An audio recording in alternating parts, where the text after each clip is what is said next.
think professional development for Marines is important, especially out here in Okinawa, in that we're the face for the United States out here. We do exercises throughout Japan, South Korea, we're in Thailand, and the Philippines, we're all over Asia, and we're representing the U.S. And developing young Marines who maybe it's their first time away from home is going to put a good face forward for the United States. I think professional development is very important, not just for the Marine in uniform, but also for the Marine out of uniform.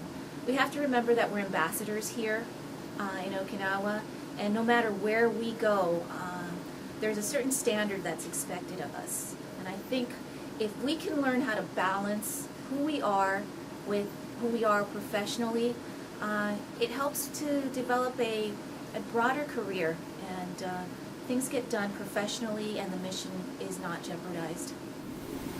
Professional development for Marines is important because as Marines we're held to the highest standard, and every aspect of us should embody professionalism, whether it's our appearance, something as little as our appearance, our actions, our dialogue, so that if we maintain that, we can keep that standard for the Marines that come after us.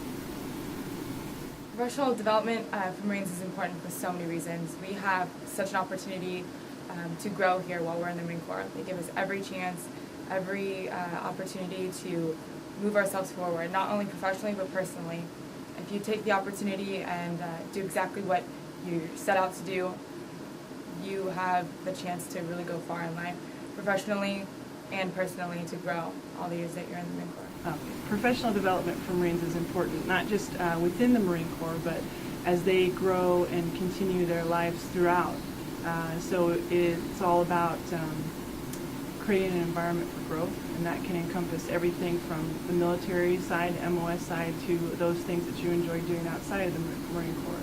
Things that will build you and grow and force you to get outside of your comfort level and become a bigger and better person. And those not only help you become an excellent leader in the Marine Corps, but also a leader of people in society if you decide to do that as well or move on with your life. So I think it's important all the way around. I think professional development for any professional person is important. It allows you a chance to hear what the expectations are for you as you move forward in your career, particularly for women, even in the civilian or in the military setting. It's very easy to become complacent about what your job is without looking at the bigger picture. So I think any organization that's going to promote professional development, looking at your future, is important. Personally, I think professional development is important for the Marines so they get a better understanding. I have a requirement for our Marines to understand 2 levels up in your training and thought process. You should be able, if you're a Lance Corporal, you should be able to think and understand what the staff NCO needs. If you're the staff NCO, I think you should be training and understanding what the requirement is for the lieutenant, and likewise for the squadron commanders. They should understand what the group commander and the general requirements are as far as information. So that's the way we look at it, and that's the way I look at professional development. Professional development for Marines is very important. I believe that we are ambassadors for the U.S. here in Okinawa, but also as a Marine you need to be overall above the standards of the regular citizen. So we are developed both in our education and then conduct as a Marine, and I think that's important because we need to keep on with the legends of the Marines that have come before us. Professional development for Marines is important because it makes you a better individual. Whether you're going to pursue a career in the Marine Corps or whether you're going to get out and become that civilian again, you want to be that civilian, that positive civilian, to inspire others. You have to be a leader and a follower in the Marine Corps, and you have to follow before you lead. My biggest influence in my military career has to be Staff Sergeant Perry. She was my instructor in the schoolhouse, and even though we only spent about 4 months together, not only did she sharpen my intellect with my job, but as a fellow female Marine, she pushed me to be the best.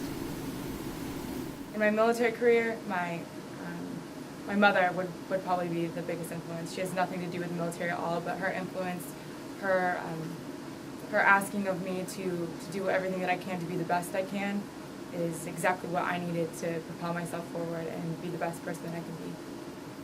As far as joining the Marine Corps, my biggest influence in the Marine Corps was probably my dad. He's a retired Chief Warrant Officer 4, And also my brother, who was killed in action about 20 years ago, was another huge influence on my decision to come to the Marine Corps. He was also a Marine aviator who flew Hueys. So I would say the two of them were the biggest influence on me deciding to come to the Marine Corps. But as I've had my career throughout the Marine Corps the past 20 years, many people have influenced the decisions I've made to stay in and continue, and have been a positive influence, both male and female, throughout. My biggest influence in my military career, I've had several. I followed Brigadier General Salinas' footsteps, and then she became Major General Salinas. Something that drew me to her was her ability to speak, address a crowd, engage with the Marines, and the things that she's accomplished over a lifetime. There's been several other influences, but right now, if I were to say who's influenced me or who I've followed, it would probably be her. My biggest influence in my military career would probably be my mother. She was a Marine way back when, and she has pushed me. She didn't have much of a career, but she has pushed me to become all that I've been and continue striving to be the best. My biggest influence in my military career is, it was actually before I joined the military. It was my instructors in my ROTC program in high school. They basically showed me a new light to what opportunities I can have for my future. And I still keep in contact with them, so they're very influential in my life, and they give me advice, even though they're males. They show me that females can as well. My biggest influence in my military career, I would have to say, is my older brother. He is a corporal in the Marine Corps as well. He has helped push me to be where I am right now. He helped push me, influence me, helped motivate me in the Marine Corps thus far in my career. Since I've been in the Marine Corps, some of the changes I've seen is I'm a DASC Marine Air Support Control Officer by trade. And when I first came into the MOS, we had no women. We had no women. Our MOS, normally when we're tactically deployed in the field, we normally co-locate with a Fire Support Coordination Center, a regiment, sometimes with battalion and division. And at that point, there were no females allowed to deploy with our unit. When I was an instructor out at air schools out at 29 Palms, we had the first female Marines come into our class. I think it was 95. And what it has done is it has allowed us to have a much greater depth of personnel and experiences, at least within the Marine Air Support Squadron and the Air Command Control community. I was expecting to come into the Marine Corps and have to fight some of the male influence, and what I found is that my peers are very supportive. Once you show your competence and you show that you're a Marine too, there's no problems. I believe that having a chapter here in Okinawa would allow a lot of the female Marines to not only bond, but bring their experience to the table for everybody.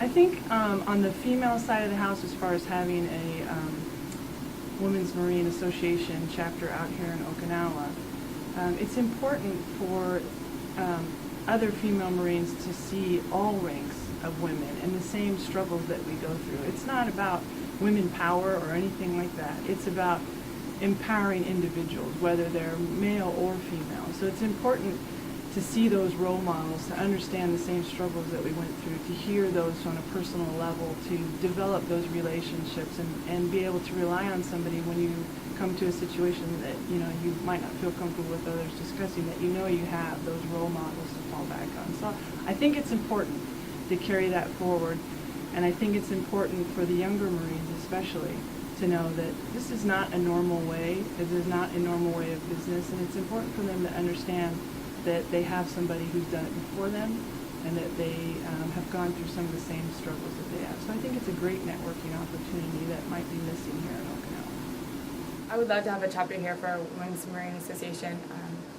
in Okinawa for so many reasons. Just the simple fact that we can network, talk to each other about what's going on, different issues that we have personally and through our workspace. Being able to connect with each other on different levels would enable us to find solutions to problems that we didn't know each other had, and definitely benefit us in many ways. I would like to have a chapter here in Okinawa. I think it would benefit and bring together the female Marine community so that we can build and grow off each other. I would like to have a chapter here in Okinawa because it would help the female Marines in Okinawa to become more of a solid unit, feel more comfortable around other female Marines and understanding what everybody goes through. I think it'd be really nice to have a chapter here in Okinawa. There's so much resources, so many different resources, so many different professional women that help us already in and outside of the Marine Corps. And if we could find some kind of structure or learn how to structure a chapter here, it would really help to bring out some of those resources, and actually everyone would be able to benefit a lot more, I think. I think the control group and the Marines at First Mall would be in a better position if we had, I think everyone has an advocate. We have an advocate for DC Aviation. I think we have an advocate for the grunts. I think the Women's Marine Association is an outstanding advocate for all the female Marines that we would have.